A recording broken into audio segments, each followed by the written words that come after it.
Chris and Chris Talk Business. Hello, welcome to the Chris and Chris podcast. It's great to have you here for this episode. And I'm Chris. And I'm Chris.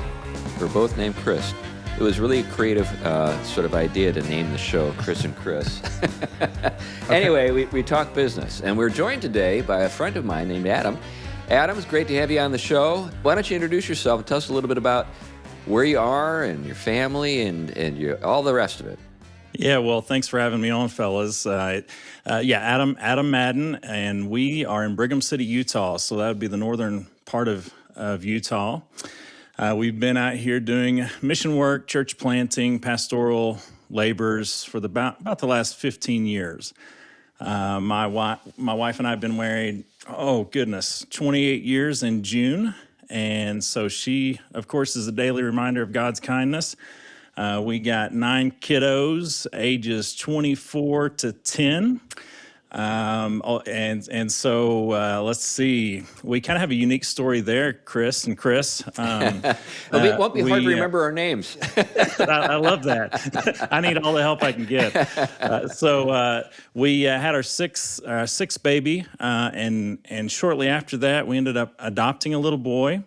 And then about 6 months later, we adopted 2 more kiddos. So we went from 5 to 9 kids pretty quick. We're still kind of recovering. So I bet. We went from a Suburban to what they call out here a BMW, which is a big Mormon wagon. But our last name's Madden, so big Madden wagon fits that. Like I said, I've been in pastoral church planting type ministry for 25-ish years. We burned the ships and bought our burial plots here in Utah. Yeah. You guys probably know this, but Utah is certainly one of the least reached states in the country. We have 4 of the top 10 least reached counties in the nation, and we live in Box Elder County, which would be 1.63% evangelical. So by any stretch, that would be an unreached people group, so to speak. Right. But that's a big part of why we're here and doing what we're doing. Of course, the people who are there are the Mormons. I mean, this is kind of the heartland of the Mormon world. And you're planting in an area where probably people say, well, I'm a Christian already. What do you have to tell me? But obviously, there are differences between Mormonism and Christian faith. So, because of that, the fact that you're there, I know a little bit of the story because I've been at your church and we spoke at an event.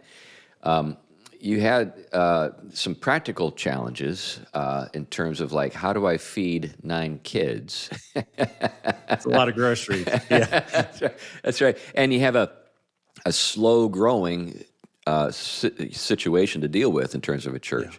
So tell us what you got into, because that's really the reason we have you on the show today is sort of these side gigs that you're engaged in that are kind of fun to think about. Yeah, that's right. So, in a pioneer context like this, and you're coming into an insulated community, it's certainly unique, and it's unique on both a pastoral and church planting front, because church planting is a long runway for one, and also just pastoring a church. Most of these churches are small, so you're looking at a church stipend potentially to live off of, or a mission agency supporting you for maybe a couple of years. But the reality is the average median income in Utah is 6 figures. The cost of living, is quite a bit different. We moved from southern Missouri 15 years ago. We sold a small farm. We kind of built a forever house on, and we were able to exchange that for a 1,500 square foot home on 0.14 acres in Salt Lake County. And so we were only able to do that because we sold high and we bought during the 2008, 2009 downturn. And so cost of living, we were young and naive, and there you go. So even for a lot of my time here, as far as support goes for family, was a stipend from the church, and we often have almost always done a hybrid of ministry. So I might get a stipend from a church, and then I was a director of a network of churches and church plants in Utah for a number of years, which was a full-time role. And so, but that contract, there was an end date on that we all knew.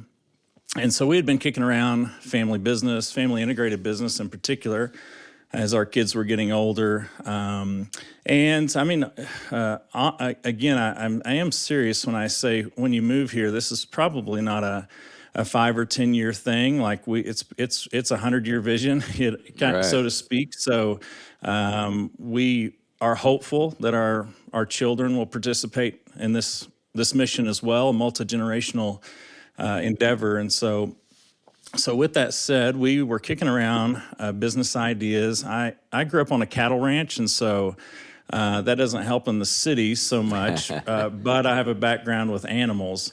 Yeah. And so in part of the things that we were kicking around, a dog boarding facility came up.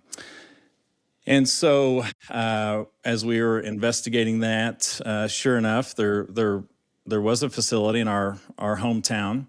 And during COVID, they had shut down, and that's kind of about the time we were, looking to grow here. So I sent out an email to the link on the website just to say, hey, what are you doing? Here's who we are. We're a large family, live in the same community, love animals, looking for a family business. So just a cold email. And sure enough, a few days later, I get feedback, and they're interested. Nice. And so it's a boomer couple, and they're looking to retire. The kids have gone off to corporate endeavors, and they're not interested in the family business. And they love the idea of their, it's their baby, so they love the idea of a family taking that over and being local, and just all sort of our productive household ideas they bought into. They like that. Neat. So we worked out a deal. They agreed to. So we're living paycheck to paycheck for pretty much all of our ministry. Right. Just so you know, and thanks be to God, we were happy to get by, but the envelope system, there wasn't much left in it, with 9 kids at the end of the month. Right. And so we they owner financed, and Nice. we worked out a long-term lease on the facility. And so really within about a 3-month period, from the time those negotiations began till the time we took over, we were rocking and rolling. We had our training. There's a struggle, right? Do I start a new business that has a longer runway, or do I buy an existing business? Well, turns out we were able to pay the bills just almost right away. Nice. We reopened it after, of course, COVID, and we, what did we do? We worked on our online footprint. We made the physical property nicer. We streamlined our processes. We loved our customers. We figured out better ways to take care of those animals so they go home in better shape. Just the things that you do to improve something over time. So Adam, let me just ask a little bit here about the acquisition process, because I think probably there are people out listening to the podcast who are thinking, wow, I've never really thought about like taking over another business. And so in terms of how you did it, you already knew that, okay, animals, that's something that I'm, really interested in being involved with, is care for animals and stuff like that. And then this was there, but apparently dormant because of COVID. So were there any other things that maybe caught your eye and made you think, I think that we can do what this is, what this business calls for? Yeah, well, it was pretty easy to work the numbers on the business and to figure out what it would take to make something like that float. It was one of the various ideas we had kind of kicked around. We also we do some bird hunting, have a couple gun dogs, that sort of a thing. And so those were all, we were looking in, we've raised a few pups and sold, and so we've piddled with a few things. And so we also, I tell you what really made a huge difference for us, Chris, is my older kids were our workforce. Yeah.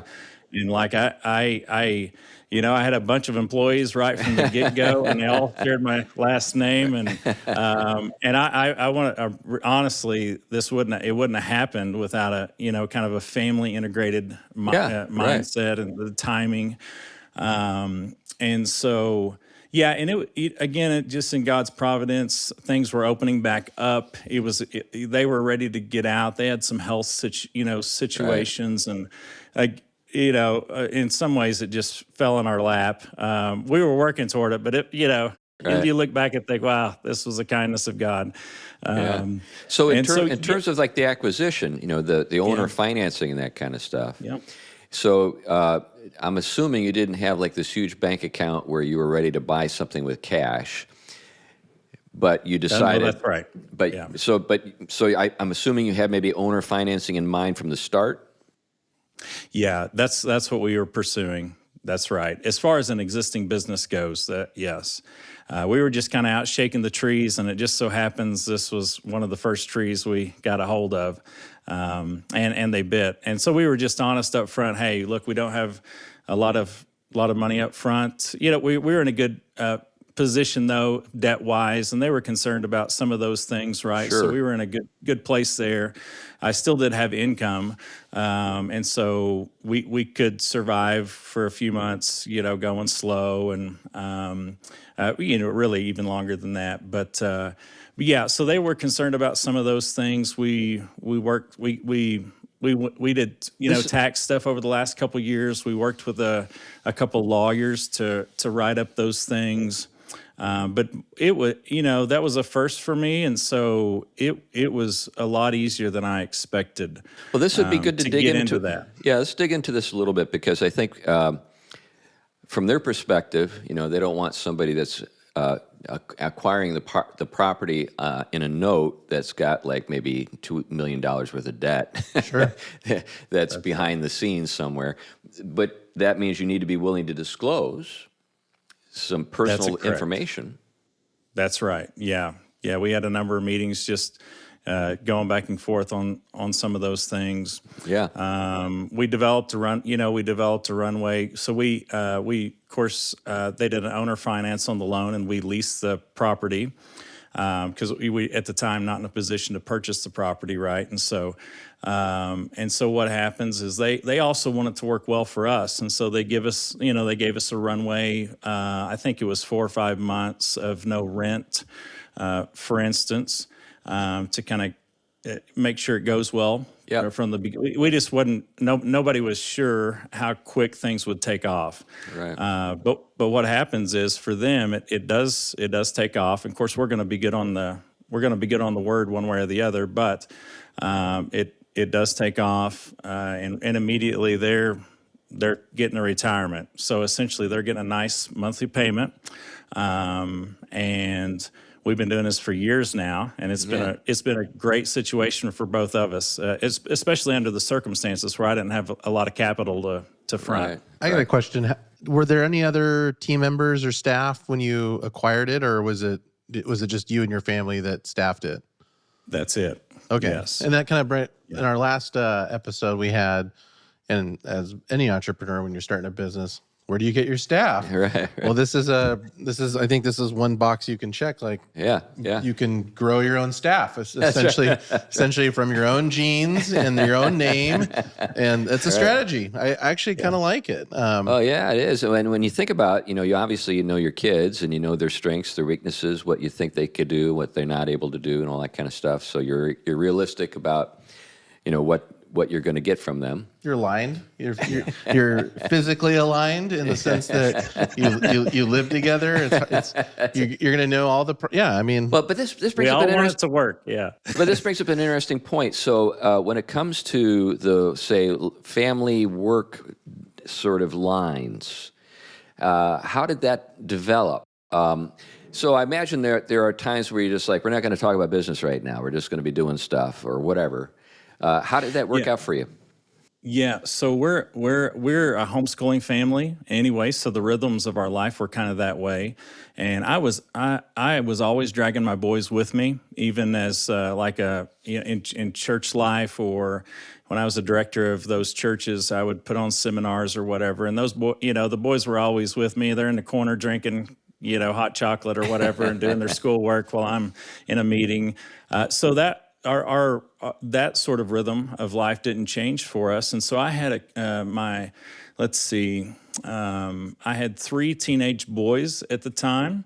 And so they came along with me every day. And then the nature of the dog facility, you deal with clients for certain hours. We had hours that were locked in, and then you're dealing with dogs, and there is some downtime in there. So I'm able to manage business. We're all doing work in the back, so to speak, with dogs, taking care of the animals. We also have downtime where, when boys are getting schoolwork done, and there's just a lot of life overlap. So it was kind of an idyllic situation for, a business, a family integrated business, which is what we were looking for. Right. So what happens, is every day where we get up at 5:30 and we go off to work together. And there's a break in the day. We come home for a couple hours and then we go back and finish out the afternoon. And so that's it. So dog boarding, this is a warning in case people want to do that. It's a great business. So we have thoroughly enjoyed it, but it's kind of like milking cows. It's a 7-day-a-week kind of operate, so animals have to be taken care of, at least on some level, even, on the Sabbath. So yes, that was it.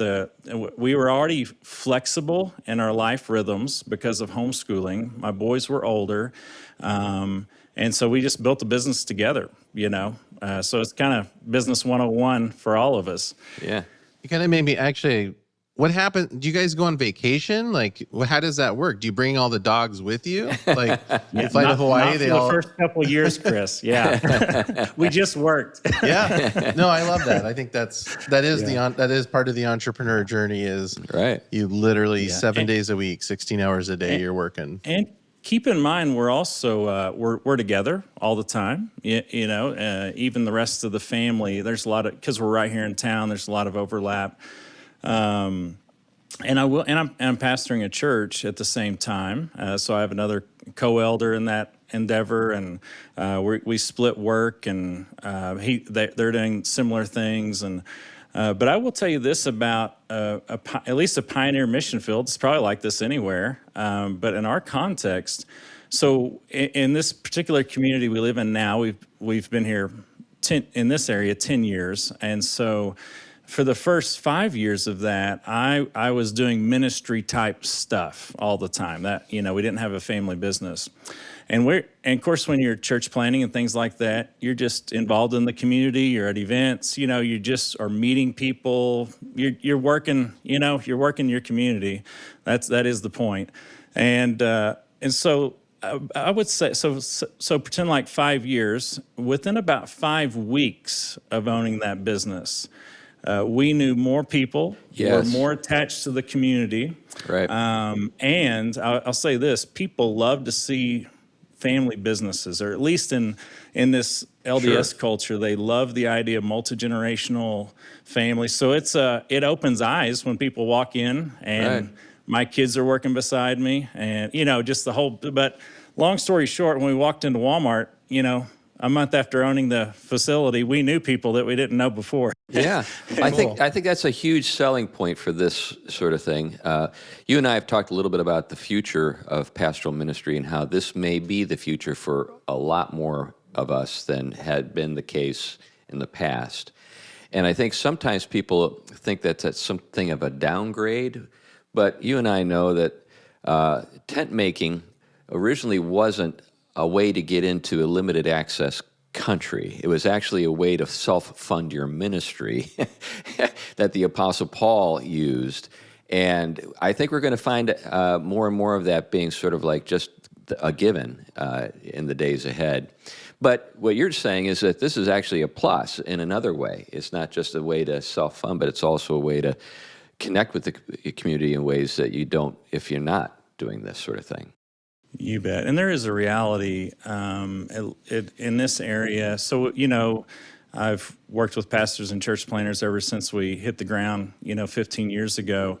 And I just can't tell you how many people have came in and out to church plant or pastoral work. There's just people have a really difficult time surviving here financially, and mission money runs out after a couple of years because a lot of times we approach church planting the same in Atlanta as we do in Salt Lake City, and it just doesn't work that way. Right. And so just for longevity and mission work, it's in this place it's almost a necessity. Yeah, this reminds me of a story. I maybe mentioned it to you when we were together, but I remember a guy came up from Atlanta to New England, and he had like a team, and he expected to have a church of like 500 to 1,000 in like a couple of years, because that was his experience in the South. When you have a team of highly talented people. He had like 120 after like 5 years, and I said, "You did really well. I don't know if you realize that."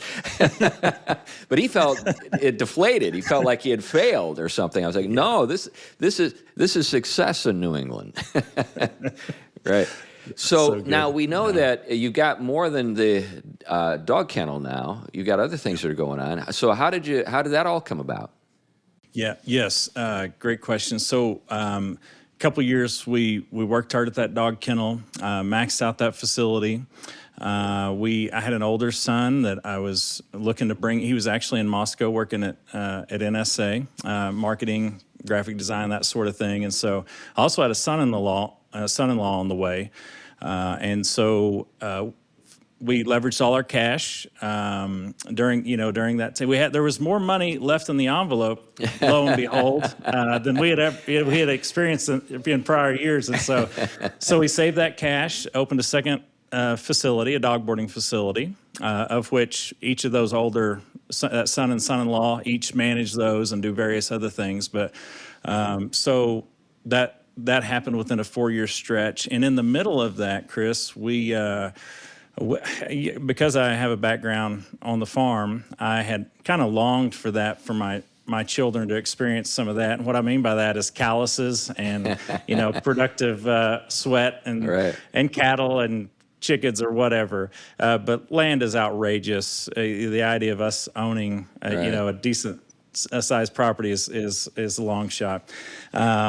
And so a family in our church introduced us to another Christian couple, generational Utahns, who had a couple small farms, and they were in our area. And they, as we kind of spent time together, there's guys that write books about productive households and stuff by the last name of Wiley. So I always pass on stuff like that. But this is a couple. They're maybe 60, and boy, we hit it off. Our families hit it off. They weren't doing much with one of the farms in particular. And it was actually the old homestead that he grew up on. And it had kind of this small, picturesque trout farm on it, oddly enough. It's, set up like it was 100 years ago. Yeah. That just, it's kind of like the Garden of Eden, It's got mountain springs popping up on it. And it's just a kind of a beautiful, and it's 5 minutes from my house. And so... Nice. Beautiful piece of property right on the base of the mountains, even still within the city limits, which is odd.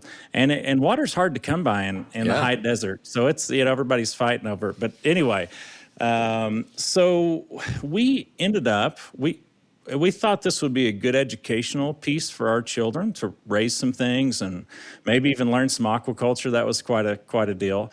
But so we worked out a lease with this family, and we thought, worst case scenario, we might lose a little money on this, but it's going to be a productive hobby for us. Is kind of how I think of it. So we're gonna we don't know what we're going to do with these fish. The farm's too small to raise like large quantities of live fish and stock reservoirs or whatever. And so we thought we could maybe peddle enough fish to, maybe pay for the lease or not go backwards too far. So long story short, we leased the property. We're hatching fish eggs, something we've never done before. We're growing fish. I put a few things on Instagram because we're going to have to do something with the fish. I initially thought, well, maybe we'll smoke trout and sell it to farmers markets, or it'll be a good experience for the kids. And so what ended up happening is, out of the blue, a chef out of Park City reached out through Instagram and said, "Hey, I'd like to sample your fish." And so that caught me on my heels a little bit because, trout's considered seafood, and you got to go for the Utah Department of Agriculture. And, so I thought, well, anyway, those seem intimidating at first, but I got in the middle of it and we jumped through the hoops and figured that part out. And so I took a sample to the chef. Lo and behold, he's not just any chef. Like 5 minutes later, he gets nominated for a James Beard Award or something. And before I know it, they're flying our fish to New York City and showcasing that. First class all the way. That's great. And so I'm telling you, we slipped and fell into this, but we've done this for a couple years, and it is the most bizarre situation.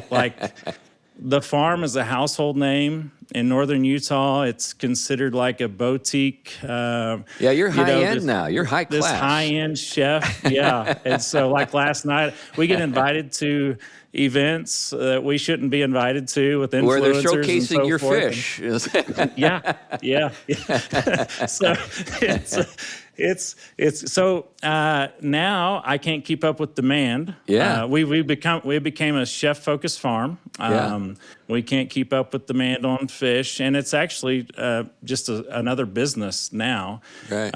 So we're trying to probably can bring a lot of, once you develop those relationships. Right. There's a long ways to go with those. I think we could, our chefs would buy anything from us because they like the family farm, they like the family emphasis, they want to support local, and so the sky's kind of you got all sorts of things coming together for you on this. That's fabulous. So the name of the farm is, again, I remember I follow you on Instagram, but. Yeah, it's Whistling Springs Farm is where that is on Instagram. Right. Yeah.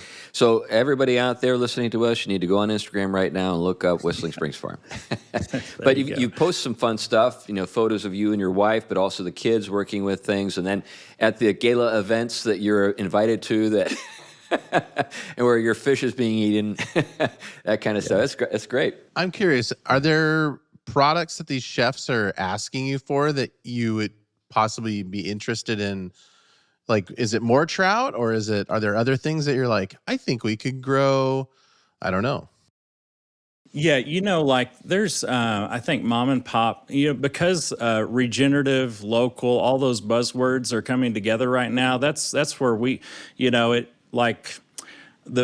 the water that comes out of the earth on our farm, it literally the springs literally bubble up on the farm. So the first thing that water hits is our fish. And so you talk about microplastics and all those kinds of things, we are sitting pretty. Yeah. And so, but if we had elk meat or whatever, anything kind of, I think just about anything. Like right now, my daughters grow edible flowers, and they can't grow enough edible flowers because the chefs we work with are, this is fine dining to the max, and they use those kinds of things for their plating, and so we are kind of tapping into some of that, Chris, and trying to figure out other. I was recently I mentioned elk because I was recently researching some of those niches that aren't always easy to get into. So, well, one of the things that really intrigues me about your story, Adam, is that you're kind of working with zero capital, and you're making it happen. So a lot of folks who, when they're told, well, maybe you should go into business for yourself, they think, well, I've got no capital. it doesn't necessarily mean that you can't get into business for yourself if you have the ability to work with people, if you're trustworthy. All of that stuff is huge. And in your case, in both situations with the dog kennel and with this, that was kind of the start. I mean, you had goodwill. You had like this moral capital. I would say he does have capital. One thing you do need when you start a company is you need staff. There you go. I mean, think of this though. Yeah. I mean, if you had a company that has staff that work together, that can function as a team, that's actually worth something. Well, that's worth even a if lot, there's no product. Right. He has a cohesive team of people that are all aligned. Yeah. And the first company, the dog boarding couple, he had actually more value to them than they probably brought to him, because he had a cohesive team of people that could execute. And so I would argue he does. He has a functioning entity, and we don't think of families like that, but I don't have a family. I have a wife. I almost said I don't have a family. I have a wife, but we started late in the game. We don't have kids. That's another story. But he has something now, and if you keep adopting kids, which I'm a great fan of because I was adopted, you can expand this team of people. And I'm not saying you should, but that could be a strategy. You just keep adopting more and more people. And it might be less expensive than hiring a regular employee. It could be less expensive. It might be more expensive. I don't know. This could be another topic. But I just, when you said that he doesn't have any capital. No, I think you're right. Yeah, it's a different way of looking at it. So no, I think that's absolutely right. Pastor Wiley, in his books, I learned that kids they're either assets or liabilities, and boy, no truer words have ever been spoken. Well, I confirm you are turning every one of your kids into a valuable asset. It sounds like they're probably. I mean, I would have thrived in this environment. So I'm so the elk, I don't know, are there other products that you're thinking, or are you actually looking at elk, or how you can obtain elk? We've looked at something like that. And I've also noticed, for instance, in the cattle market, I've seen mom and pop kind of situations like ours where their farm became a large umbrella for a lot of other farms, you know, and so they might sell hogs or lamb, whatever it might be, and so I guess we're kind of in the early stages, but I've put out some feelers just to know that there's just all kinds of margin for that, and I'm trying to juggle kennels and church work and that but I have great help. I mean, I really do. And the part of the beauty of that is I have great help, or I don't, and it's my fault. It all tracks back to me pretty well, except for my son-in-law. So, but I got young men now that are hungry, right? And they want to build the family enterprise, and they have ideas and gifts. And they're having grandbabies for me that live like less than 5 minutes away, and I'm happy about that. And so that you surround yourself with a group of people that want to build, and they want to build here, and everything that's done sort of enhances everybody. I mean, it's just kind of a beautiful situation where it's great. It's great. Yeah, and I still have a good handful of kids in my house, so in some way, my wife and I were really kind of just getting started in this family enterprise, business sort of thinking. So whether they want to or not, it's up to them. But they're welcome. Right. So particularly with the trout farm, there's been a series of interesting sort of unanticipated surprises. These. You kind of discovering this world and it's kind of opening up before you. If you were to say to somebody who was looking for a little advice on how to get going, there's only so many trout farm possibilities out there. But it seems as though you've developed an ability to identify opportunities and maybe kind of offbeat opportunities. In other words, opportunities that wouldn't have been like on the radar for lots of folks. Is there anything that maybe you'd give people some advice that might be applicable more broadly than, dog, Yeah. boarding and trout farming? Yeah. Yeah. Yeah, that's a great question. We just again, by the grace of God, my wife and I are on the same page on some of these things. Yeah, but that's huge. We're a pretty productive household as far Yeah. as structure, organization, attacking things. And so even when we think about, and again, we're doing that together, so we're leveraging that. But I think the farm is a pretty good example. I think just any family could begin to think about, okay, maybe I'm in a situation and I would like a family economy, family business, that sort of a thing. I encourage guys, start small. One of the things we did is we started, with the kids' help, is we started raising puppies and selling puppies, and they, ended up selling those things all over the country. But those are just side things. They were things that we did together. They were hobbies, Right. but we wanted to make things better, just kind of general dominion type principles. Right.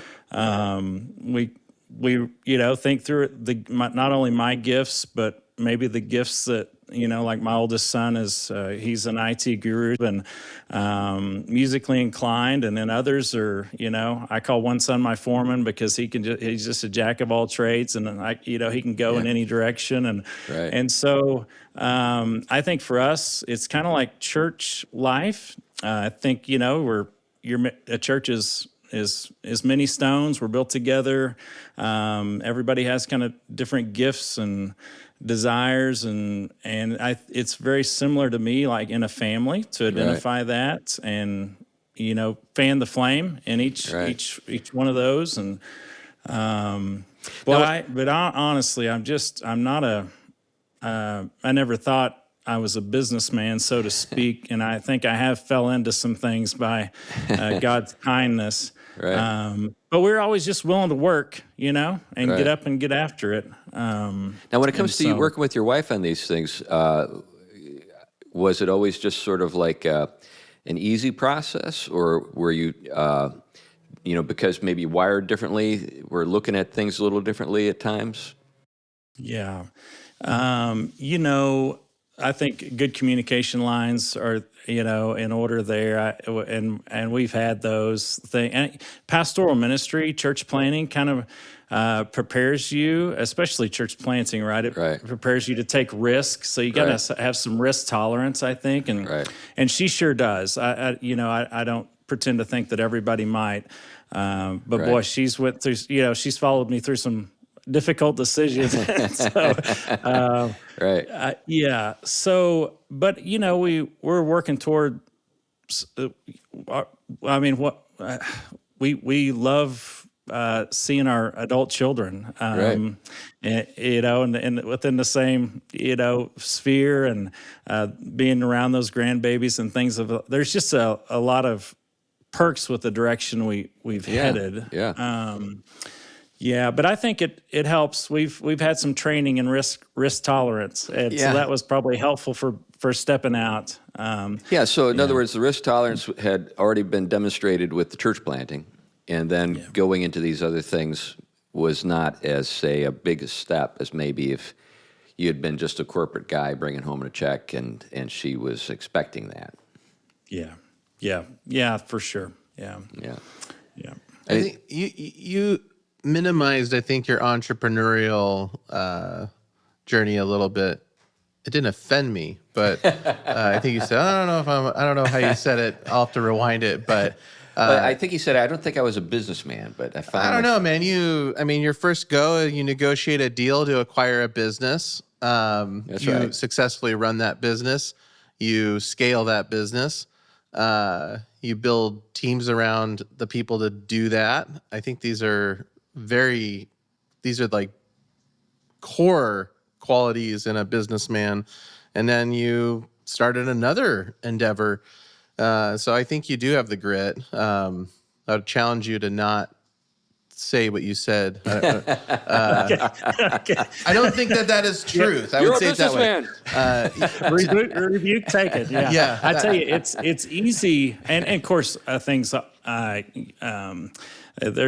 sometimes you take one step forward and two steps back. So I haven't shared some of that, but boy, I tell you, once you kind of get in the middle of it, of course, I love starting things and love being on the front end. I'd love to see, help more families in that.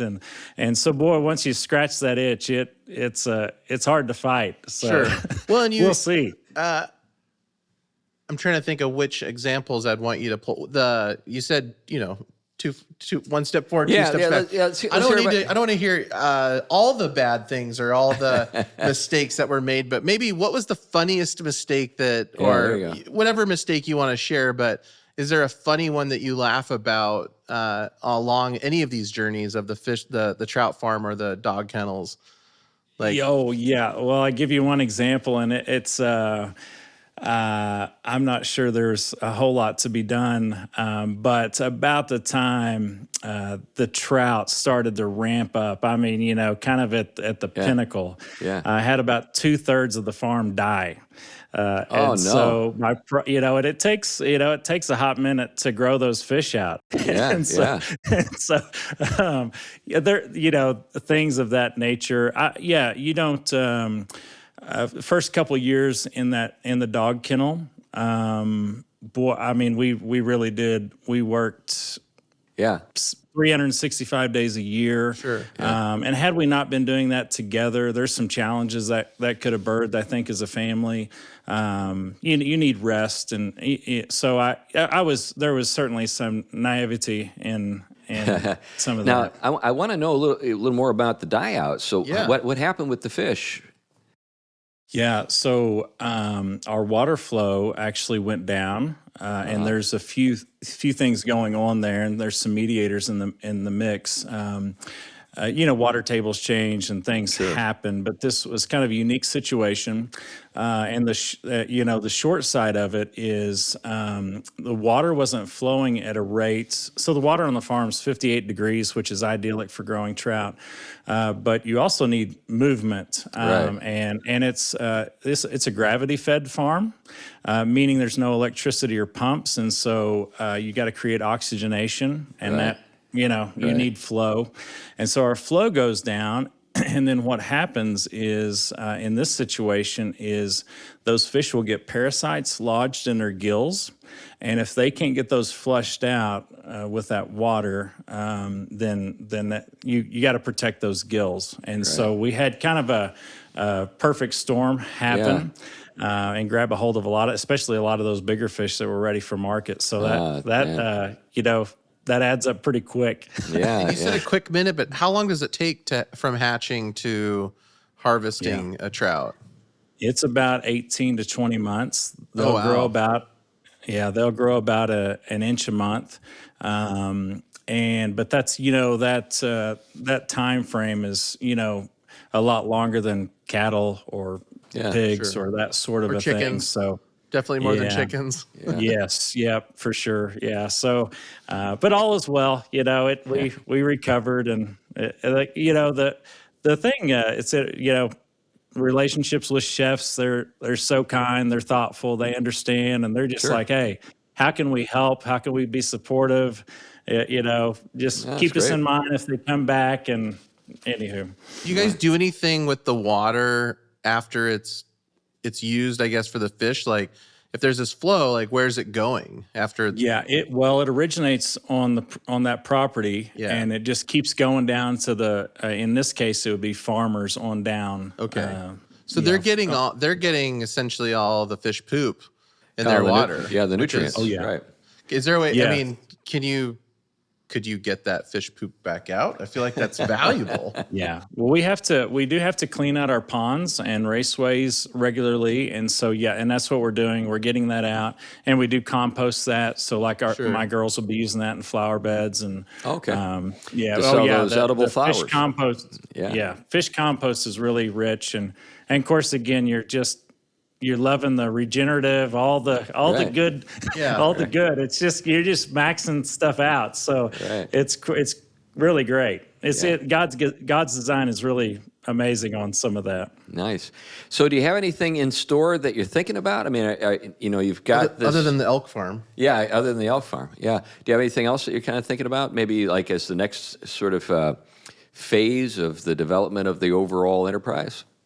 Yeah. Well, I think there's a lot of potential in dog boarding. For instance, this weekend we'll have between those facilities 50 to 100 dogs, and we're on the northern side of the Wasatch Front, and so there's room to keep going south with some of that. So maybe we already have our systems in place, and so there's potential, I think, to expand that.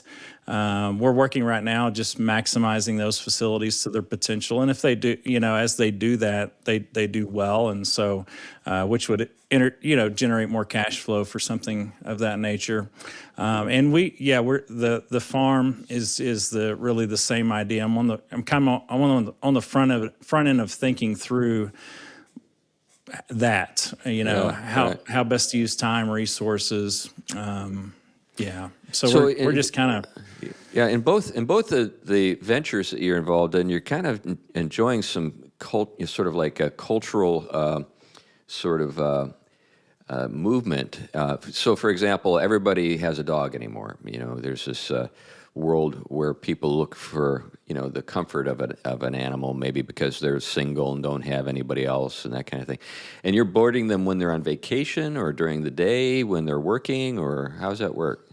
Yeah, 99% of it would be when people are traveling. They're traveling baseball or vacations or holidays, you name it. Yeah. So when everybody else is taking off, we're working. When it's a holiday, that's our busy time. Now, so you've got repeat customers, I would imagine. You have dogs. Right. Do the dogs love being taken to your facilities, or are they reluctant to see their families leave them behind? What goes on with that? Yeah, oddly enough, that's usually a great experience. They remember, remember the kids and so forth, and so, and frankly, how we were able to open our second facility is I was turning enough people away that I knew I could float that second facility just right away, just on holidays. If I just the folks. So that was an easy move. Right. It wasn't a huge risk. We knew how we thought we knew how that would go. I think there's a valuable point in that. Some businesses, when they hit that threshold, then there's too many customers, they raise prices. You're right. His business, though, I could be wrong, there's definitely a serving element in what you guys do. And I would recommend or encourage, if you do have a serving element in what you're trying to achieve, raising prices is going to eliminate your customer base. Expanding what your capability would be, the ability to serve more people. It may not be the best business, because you're going to work more and you'll make more revenue, but it would achieve the serving element. I guess a question I would have is, what would be the upper limit on what you could charge? Like, is there like a... Now all of his customers are going to get a hike in his prices now. Well, but I'm wondering, is there like a high-end dog like boarding business, like where you serve a certain kind of food and there are certain kinds of beds? Yeah, they eat trout. They eat trout. That's fancy trout that gets flown to New York. Well, we would have like 5 different options for your pet to stay. So it would have, from a pampered pet room to a basic 4x8, and so you already got that. Oh yes, yeah. Oh wow, yeah. I just had this idea that was like one thing for everybody, but it's not. Yeah. Do you charge by the pound? Spot. I think we found kind of a sweet spot money wise on that. And I would say, I know some of the guys you're interviewing are pastors and church planners. There's in pretty much everything we do, and maybe a lot of businesses just like this, but pastoral ministry, a lot of that has to do with hospitality, relationships, social engagement, knowing people, serving people. It in a lot of ways, especially for a pastor's family, family business is sort of kind of a natural move, you know? Right. It, So you got me really wondering about these different levels of like boarding. So do you have like, the foo-foo dog that like the little old rich lady, brings, and she expects, a certain level of, accommodation for her lap dog. And then somebody else has got like the bull mastiff that just, it's okay that it's just cement and a place to, so you got all that. Yeah. Oh, yeah. Yeah. Like if you want your dog to have a room with a glass door that looks a little more like home, we can accommodate. Or if you have a large dog and you want him to have access both indoor and outdoors, from climate controlled to a covered patio, we can fix you up. Yeah. You can pay as much as you want or almost as little as you want. So what's the percentages? So you said you have 5 levels of accommodation right now? Folks almost always want a higher level. Really? Yeah. Wow. Mm-hmm. Wow. That's interesting. Yeah, it is. Yeah. It's good to have a real basic kennel. It's cost affordable for sure. But if you can give that dog space and some indoor outdoor time and a TV, whatever. Are there favorite shows for dogs? Or Just put it on loop. They don't care. Yeah. That's funny. One of the things I've noticed is more dogs seem to be watching television these days than used to be the case. The dogs I had, we'd have the TV on, it'd be oblivious. But now I see stuff online. I'm like, these dogs are like really into the program. What was that movie, Scrooged, with Bill Murray? Yeah. Where the owner of the network, or the highest level executive, his new big idea was to do marketing for cats to get them to be viewers on TV. And obviously Bill Murray is this very in that movie, he's this sophisticated, he's like, that's the dumbest idea I've ever heard, but the old guy was like, no, the cat market, we're not going after the cat market. There you go. Have you thought about boarding cats? Yeah. Well, we do. I say dogs you just do? because it's the lion's share, but we also have separate cat rooms. And, yeah.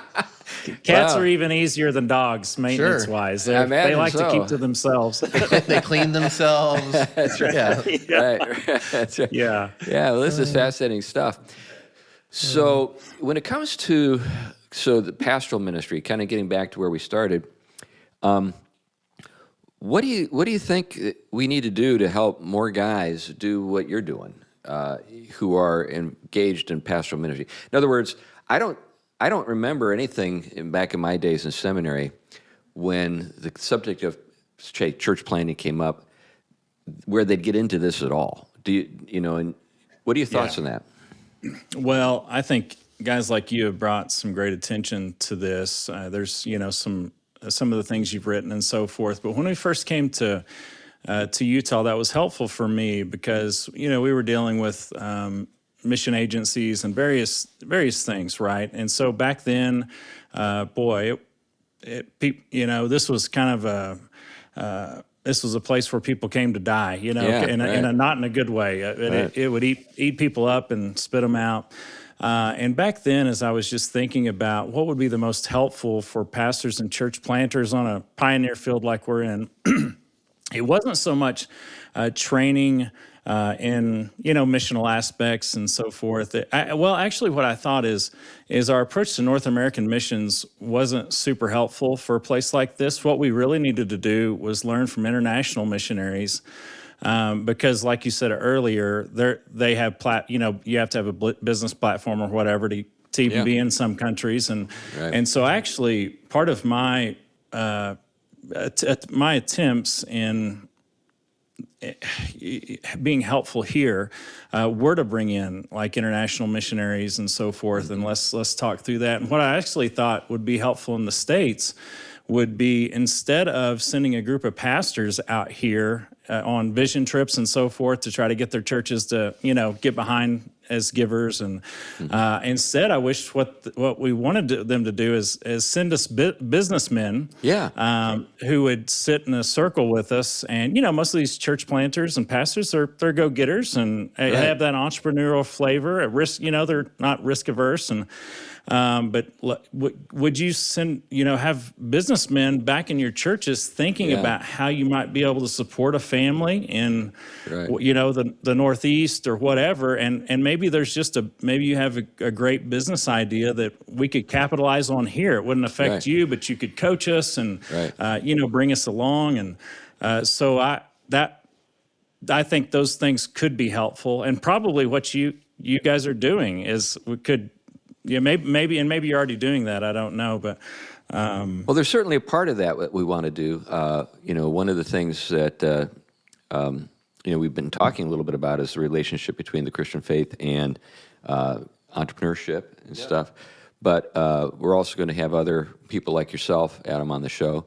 But I think that there's a lot more kind of pastoral, I think, sort of practice in just being a businessman, generally speaking. We talked about this a couple of times where I had to talk you into the fact that you actually had a pastoral ministry. He had a business where he was spending all this time on boats, talking to guys that had been divorced and couldn't live anywhere else except their boat. Spending hours counseling. We were therapists, but we were really a telecom internet company, but we spent most of our time, being therapists for these unfortunate, these great guys in unfortunate situations. I like how he said businessman. I think this goes back in episode 2. You really helped me divide pastors that are employees and entrepreneurs or leaders. I think if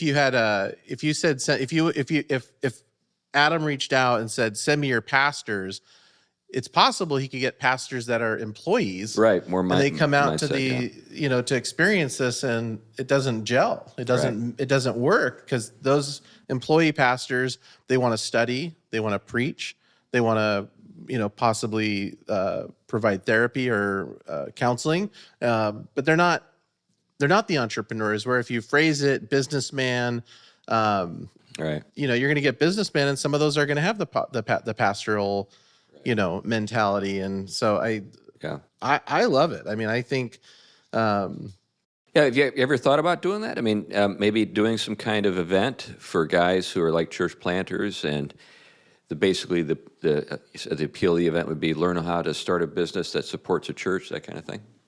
Yeah, and on some very small levels, we've messed with that, but there's definitely an interest. There would be, and probably connections like this would be, nice to think through even. Right. So we're getting to the point where we should wrap things up. Kind of anything you wanted to get into that we didn't get a chance to talk about? Oh, well, I mean, I'm a pastor, so there's lots of rabbit trails, but I do.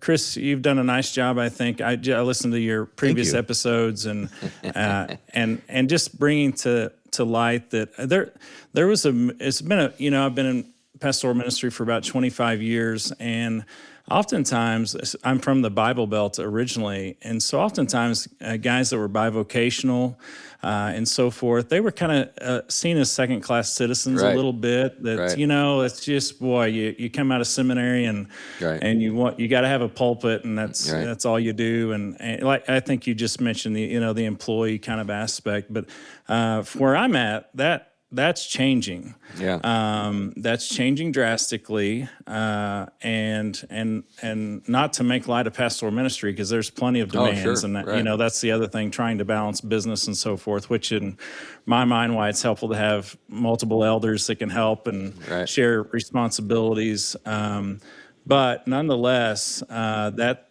I think people are also thinking about the next generation. What are we going to leave to our children's children? And you do a great job writing about productive property and, things that we just those were new for me in the last 5 or 10 years. Starting to think through that. What might that look like for my legacy, and frankly, we just have a heart for. We would like to see a bit of a recovery and just families working together, family integrated models, and I think there's a lot of health and benefit there. So, that's my last 2 cents, I guess.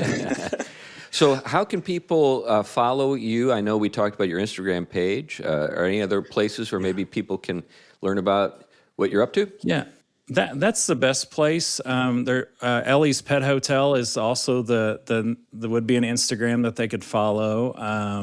And Bear River Bird Dogs, we have something where again the kids sell pups on or whatever. So those 3 would be the best way to find us. And actually, a lot of our communication takes place through that. And that would be another note, Chris. Our businesses were pretty well built on free advertisement. Right. Right. That's great. So we enjoy that. Well, that's good stuff. Well, thanks, Adam. It's been great to have you. We'll put links in the show notes to this episode to those pages on Instagram. And anyway, we appreciate your time. Definitely. Thanks for having me. Yeah, we really appreciate you guys. Oh, thank you. Great.